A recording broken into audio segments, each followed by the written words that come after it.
आगे बढ़ते हैं। कॉर्पोरेट आर्म में हम बात करेंगे। पहले 2016 में शुरू हुए उत्कर्ष स्मॉल फाइनेंस बैंक की 5,600 करोड़ रुपए की मार्केट कैप है इस बैंक का। माइक्रो फाइनेंसिंग, प्रॉपर्टी पर loan, vehicle finance, housing loan और गोल्ड लोन देता है।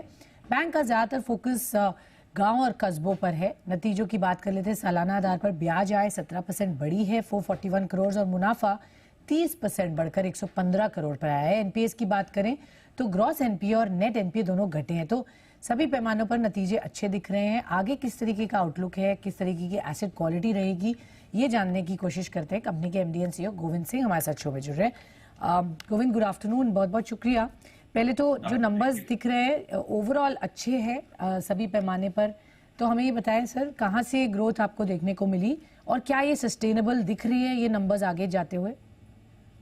हाँ, तो अभी जो आप देखें बिल्कुल रेगुलर बैंकिंग चल रही है, या जो बिल्कुल जिसको होता है नॉर्मल स्टेटस है आज की तारीख में। कोविड वगैरह सब चैलेंज सब खत्म हो चुके हैं, और जो हमारी ग्रोथ है, चाहे वो डिपॉजिट में हो, चाहे रिटेल बैंकिंग में हो, चाहे माइक्रो बैंकिंग में हो, this is business as usual. In fact हमें उम्मीद करते हैं इससे थोड़ा इंप्रूवमेंट और फर्दर होगा। नॉर्मली जो H1 या क्वार्टर 1 क्वार्टर 3 थोड़ा स्लो चलते हैं, तो क्वार्टर 3 एंड क्वार्टर 4 में ग्रोथ और अच्छी देखने को मिलेगी। तो H2 should be much better than what we have done H1। So ये बिल्कुल नॉर्मल टाइप की ग्रोथ है, और ये आराम से सस्टेनेबल है ऑन ऑल पैरामीटर। चाहे आप ओवरऑल टॉप लाइन की बात करें, बॉटम लाइन की बात करें, और जो बाकी की परफॉर्मेंस इंडिकेटर जिनकी आपने बात की, चाहे वो निम की बात करें या फिर एनपीए लेवल की बात करें, all are sustainable. In fact we should be doing little better than what we have done in H1। कह रहे इनफैक्ट ये बेहतर होगा यहाँ से, इफ नॉट सस्टेन, तो अच्छे ही यहाँ पर आगे आउटलुक आप बता रहे हैं। लोन पोर्टफोलियो, डिपॉजिट ग्रोथ, जो दोनों में ग्रोथ देखी गई है, इसमें थोड़ा हमें बताएं सर, क्योंकि यहाँ पर healthy growth of 86% year on year, ये कहाँ से आई है ग्रोथ? इसके मुख्य कारण क्या है? तो जो ये ग्रोथ है, ये मेनली हमने जो नए वर्टिकल स्टार्ट किए थे पिछले 5-6 साल में आफ्टर बैंक बनने के बाद में, जैसे एमएसएमई सेगमेंट है जिसमें लैब मेन बिजनेस है, हाउसिंग लोन है और व्हील्स बिजनेस है। इनमें हमारी ग्रोथ अच्छी रही है, क्योंकि इनमें हमारा अभी मतलब शुरुआत ही की है, बेस भी छोटा है इस टाइम पे, और इनकी ग्रोथ अच्छी रही है। जो हमारे पुराने बिजनेस है उनमें भी ग्रोथ है, लेकिन जो ग्रोथ का रेट है नए बिजनेस में ज्यादा रहा है। और हम ये उम्मीद करते हैं कि आने वाले समय में, क्योंकि हमने फर्दर एक्सपेंड किया है, नई जगह में और काम कर रहे हैं इन सेगमेंट्स में, तो इनकी ग्रोथ ये इसी लेवल पर सस्टेन कर पाएंगे। अगले 2-3 साल का अगर आप देखते हैं हॉराइजन, तो पक्का इसको सस्टेन कर पाएंगे। Okay sir. सर ये बताएं, हमने अभी हाल ही में देखा है कि कई बैंक्स और NBFC cost of deposit and overall credit cost में बढ़त देख रहे हैं।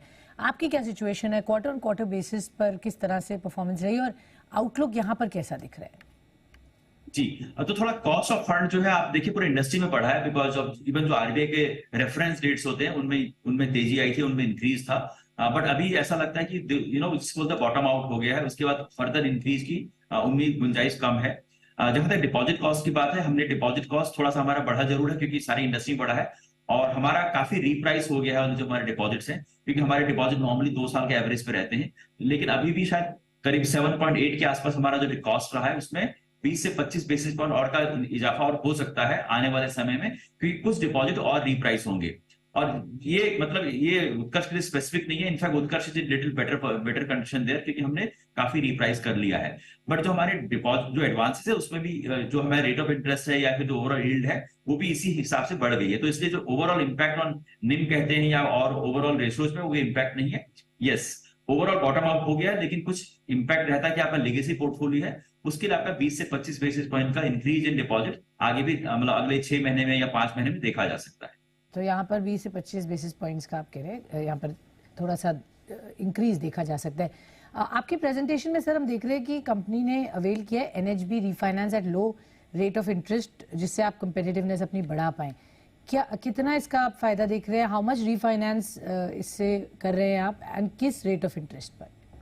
हाँ, तो नॉर्मली ये करीब बिलो 6% या 5.75 है। कई स्कीम्स हैं एनएसबी और लोन की, जिसमें कि काफी सस्ते रेट पे मिलते हैं। अभी हमारे एलिजिबिलिटी कम था, अभी हमने ऑफ रेट करीब 80 करोड़ के आसपास का रिफाइनेंस किया है, और इस साल भी हम उम्मीद करते हैं कुछ और रिफाइनेंस हम कर देंगे। हमारी एनएसबी से बात चले, अमाउंट तो अभी कंफर्म नहीं कर सकते, बट कुछ करेंगे। लेकिन उसका बहुत इंपैक्ट इसलिए नहीं कि हमारी बैलेंस शीट में इसका इंपैक्ट मे बी अराउंड 4 से 5 बेसिस पॉइंट से ज्यादा का फर्क नहीं पड़ेगा इससे।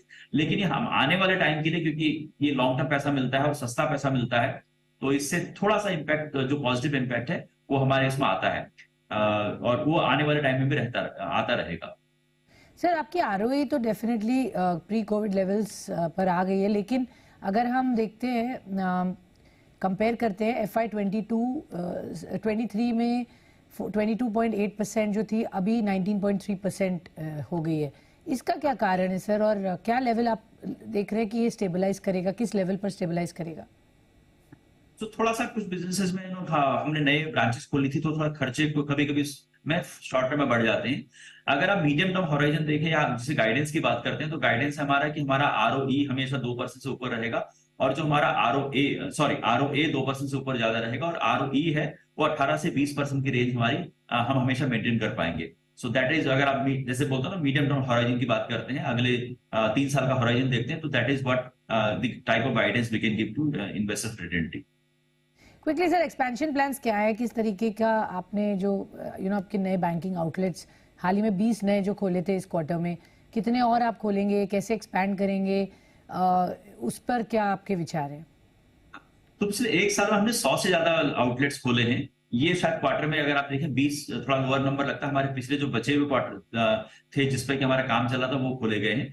हमारा प्लान है कि हम 100 से लेकर 125 आउटलेट्स हर साल खोलेंगे। उसमें कुछ हमारे जो करंट ज्योग्राफी है जहां ऑलरेडी हैं, जैसे मान लीजिए बॉम्बे या दिल्ली जैसी जगह में है, वहां पर ऑलरेडी ब्रांचेस हैं, आप कुछ ब्रांच वहां पे खोलते हैं, कुछ आप डिस्ट्रिक्ट में काम कर रहे हैं वहां पे खोलते हैं, और कुछ आप नई जगह में भी जाते हैं। जैसे अभी हमने सिकंदराबाद में नई जगह पे गए जहाँ पे हम पहले काम नहीं कर रहे थे, और तो ऐसी कुछ लोकेशन भी होती हैं। लेकिन करीब 125 के आसपास का हमारे आउटलेट्स खुलेंगे अगले 12 महीने में, और वो तीनों टाइप के जगह पे रहेंगे जहां हमारी ब्रांचेस हैं, लोकेशन वहां पे जहां डिस्ट्रिक्ट और लेवल पे हम काम करें वहां पे एडिशनल ब्रांचेस, और कुछ नई जगह जहां पे हमने ऑलरेडी एग्जिस्टिंग हमारी ब्रांचेस नहीं है, जिस एरिया में हम काम ही नहीं कर रहे वहां पे भी हमारे आउटलेट्स खुलेंगे। तो ये हमारा सालाना रहेगा अगले, अगर 2 से 3 साल का हॉराइजन देखते हैं तो। Okay, alright. तो काफ़ी एक्सपेंशन प्लान्स अच्छे हैं, बहुत सारी जगहों में जहां आप नहीं प्रेजेंट हैं वहां पर भी आप ब्रांचेस खोलने की बात करें। बहुत बहुत शुक्रिया सर हमसे जुड़ने के लिए, हमें बताने के लिए आपके नंबर्स कैसे रहे, और मोर इम्पोर्टेंटली आगे किस तरीके का आउटलुक लग रहा है आपके बैंक का।